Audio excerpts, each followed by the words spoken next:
जय जय दाता आनंद साईं, जय जय दाता आनंद साईं। ओम साईं चंद्रमौलीश्वराय नमः। साईं भक्ति करो निष्काम, प्रसन्न होए प्रभु पूरन काम।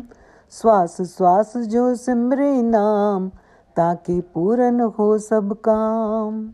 हाड़ मास की देह है इसके ऊपर चाम, देख देख इस देह के अंदर स्वयं बसते राम, स्वयं बसते राम। ओम साई सुख स्वरूपाय नमः। श्री साई गीता श्लोक नंबर 1391।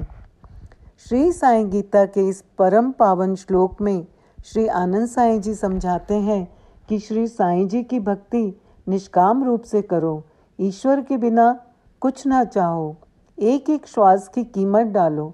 शुद्ध हालत हो या अशुद्ध हालत हो, बस श्री प्रभु का नाम लेते जाना है। नाम ही सब हमारे कार्य संवारता है। हमारा शरीर अंदर से हड्डियों और मांस से बना है, उसके ऊपर ही हमारे शरीर पर चमड़ी है जो बहुत अच्छी लगती है, और अंतरात्मा में स्वयं श्री राम विराजते हैं। निष्काम भक्ति से श्री साईं सरकार बहुत प्रसन्न होते हैं। वे ऐसे भक्तों पर वारी जाते हैं, बलिहारी जाते हैं। उद्धार का केवल एक ही उपाय है, सभी भरोसे छोड़कर बच्चा बनकर माँ की शरण में आ जाना। सभी संसारी भरोसे छोड़कर बच्चा बनकर माँ की छत्र छाया के नीचे आ जाना। बच्चा बनो, बड़ा बनने में सरासर खतरा है।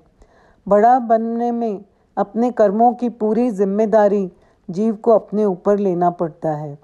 और गलतियाँ किससे नहीं होती हैं? जब हम सच्चे मन से अपनी साईं माँ की शरण में आ जाते हैं तो साईं माँ अपने बच्चों की गलतियाँ नहीं देखती है। ईश्वर के साथ माँ का नाम रखना ये सबसे उत्तम उपासना है। जो साईं माँ की सच्ची महिमा जान लेता है वो आसानी से सब पापों से छूट जाता है। काल से जीव कैसे बचता है? काल तो खाने आता ही है, उसे तो कुछ खाने को मिलना चाहिए। लेकिन बिंदु जब सिंधु में पहले ही मिल गई है तो काल खाए किसको? जब तक हम बच्चा बनकर अपनी प्यारी साईं माँ में मिलकर एक नहीं हो जाते, तब तक काल खाने ही वाला है। खतरे ने सागर में गुम हो जाना है। आज घर घर में दुख है, पर जो श्वास श्वास हरि नाम लेंगे उनकी रक्षा होगी, उनके सारे काम पूर्ण होंगे। लेकिन जब हम पूर्ण रूप से निष्काम भक्ति करते हैं तभी बात बनती है।